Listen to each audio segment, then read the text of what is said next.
Hi, I'm Matt. I'm a resident of the Lockyer Valley for about 3 years now. We live in the beautiful area of Thornton, and we have a few risks we have to manage out this way, so bushfire, storm and floods.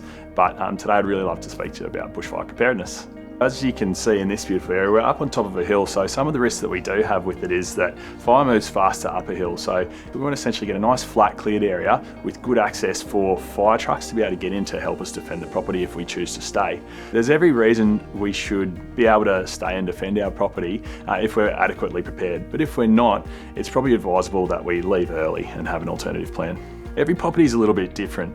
So this particular property has a lot of tall trees around it, which provides a lot of shade and allows that undergrowth to actually stay sort of quite moist. However, it can dry off and provide an accelerated sort of fire risk.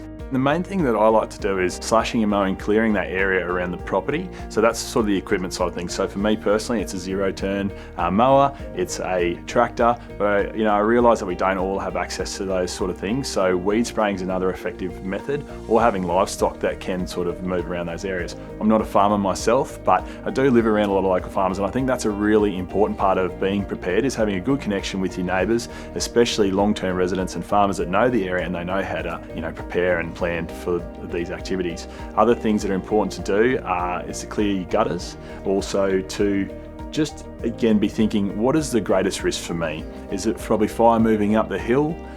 Is generally the greatest risk, especially at this property. So, looking at permit to burns, engaging again with your local rural fire brigade and having them come out and assess your property or conducting burns for you. And also establishing a sprinkler system with fire pumps and an adequate water supply.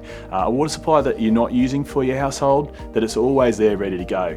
And with that water supply, it's really, really important, I think, to have an access point and particularly engage with your local rural fire brigade about getting the appropriate couplings to put onto there, because minutes do matter in a fire, and so fire services can get to your property, can get around it and get access to water while they're up here, giving you every chance to protect this property and your home.